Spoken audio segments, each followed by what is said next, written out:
People from all over the world are coming to the small town of Lotus looking for something that's out of this world. But leave it to a lady who happened to be walking her dog who found a 17-gram meteorite. 17 grams equal to just over a tablespoon of sugar, but when it comes in the form of an asteroid, its weight has no boundaries. I was lucky, blessed, good karma. It was sitting there at my toes like an Easter egg. An egg? More like a diamond in the rough. In this case, that gem from outer space was at the Henningsen Lotus Park, a park Brenda Salveson brings her kids and collie to nearly every day. I'm not a rock hound. I'm not a geologist or an astronomer. She's a stay-at-home mom whose popularity took orbit when a meteor blew up in our atmosphere a couple weekends ago. That blast created a modern-day gold rush in gold country. I've been after it for my third day now, and I found one little piece of like 1 gram. I was real excited for this. I was much more excited for my wife's find, though, when she found her meteorite. Gold is so 1840s. Meteorites are now the modern treasure. A couple thousand or so people from as far as Australia and Canada have descended, practically doubling the population of Lotus. Geologists, treasure hunters, scientists all took a look at Brenda's find and I opened my hand and there was a huge gasp. Scientists say what she had in her hands could be 4 to 6 billion years old. So what does an Earthling do with something that's been cruising the galaxy longer than our sun? Take it to her kids' school for show and tell, of course. A little freaky when I shared it in my class. It's cool. It's really cool. Even cooler, valued at $1,000 a gram. But Brenda's not ready to part with what she considers a gift from above. There are plenty of rocks around here for people to sift through, so how do you know which one's really a meteorite? Brenda had geologists and NASA scientists confirm that hers was from an asteroid, and they all say the chances of that happening, astronomical. They were leaving this rural foothills community of Valley Springs, excited for a girls' night out. Mom and daughter on their way here to Power Balance Pavilion for the Taylor Swift concert. But they only got about halfway there, hit by a drunk driver off Liberty Road. That wreck set the stage for a sweet surprise several months later. While Taylor Swift sang her heart out, Michelle and her 13-year-old daughter Summer were being pulled from this smashed-up SUV. I could see him like passed out at the wheel, and if I could see him like coming closer and then actually hitting us, and it was really scary. Yeah, it was like having a runaway train behind us. It was a very bad scene. I would say probably one of the worst that I've seen. And one of Officer Mike Lowry's most memorable. Because of the way Summer, all scarred up, still smiled. It was like she was trying to be the strong one to not let her parents know even how hurt she was. Despite being physically hurt, emotionally traumatized, and heartbroken over missing a concert she waited 9 months for. Well, good evening, Sacramento! Taylor Swift tickets. Her mom got her these tickets for Christmas. That's actually blood from the thing. Oh, no. That's the most telling part of it.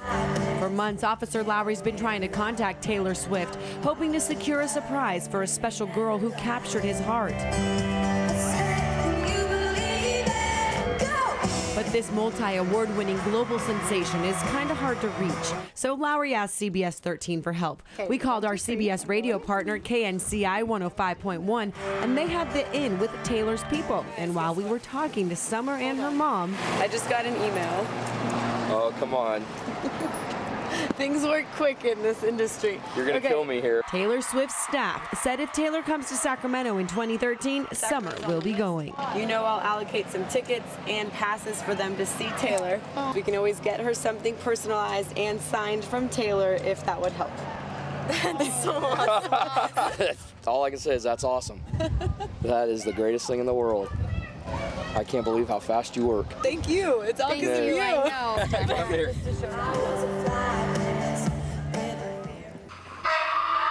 It's hard to stop staring. This baby bear hangs onto garage tracks, flings its legs around, trying to find solid ground. Oh, it sees the ladder, probably the same one it used to get up there. 1 try, 2 tries, and it sticks.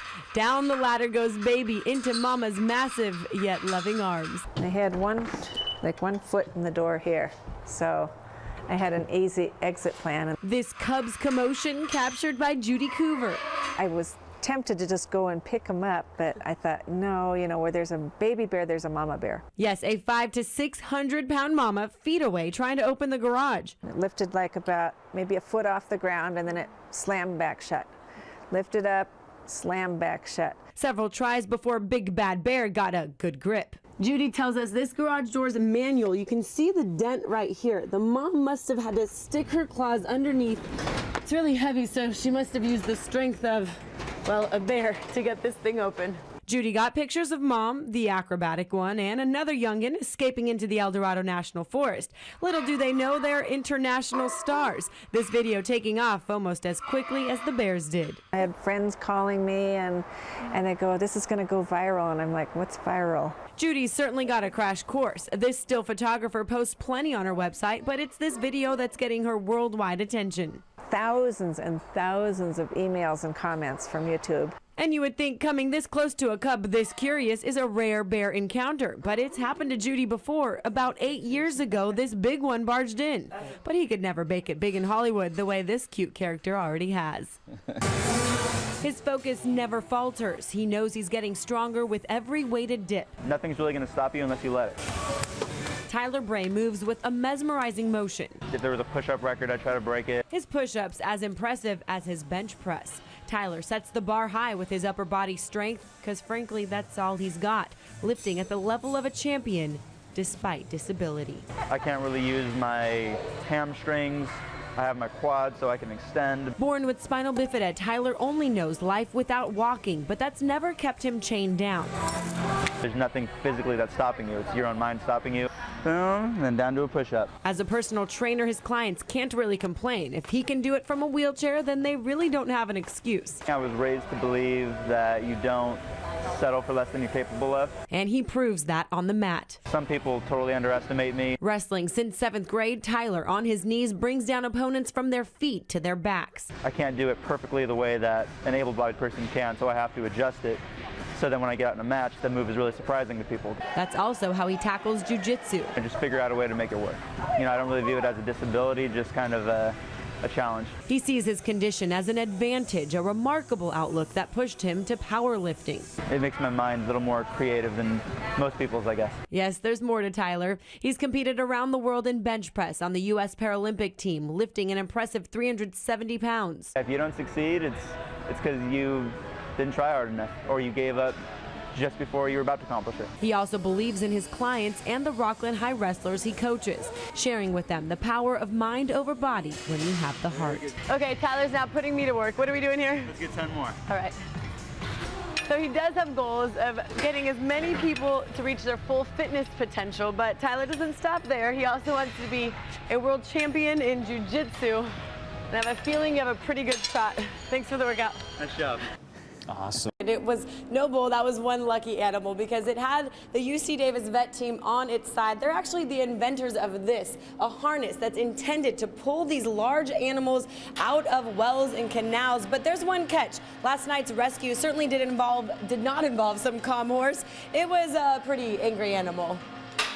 Don't let his big brown eyes fool you. This 1,500-pound rodeo bull may have some beef. He's stuck in a well, fuming, splashing, ready to buck. Even a pro matador wouldn't stand a chance. But firefighter Bryce Mitchell signed up to go head to hoof. We're kind of concerned with its tendency to explode on you? Yeah, it is an angry animal, but Bryce, a member of the vet emergency response team, is brave enough to harness up and hop in. There was no pulling this bull by the horns. Bryce went into the well to wrap a strap around the bull's big old body. The concern was not to get locked or squished. Lucky for Bryce, a UC Davis vet, Dr. Cheryl Ellis, mastered the perfect cocktail to keep the bull from putting up a fight as the tow truck and crane brought the bovine out. They never came close to getting injured because he was at a good plane of sedation. He was awake during the whole time, but calm. Dr. Ellis trained students and firefighters at UC Davis for scenarios just like this. Within 10 minutes, he was up and walking away. Could not have gone better. All's well that ends well at the well. He's probably got a little bit of a headache, but he's doing good.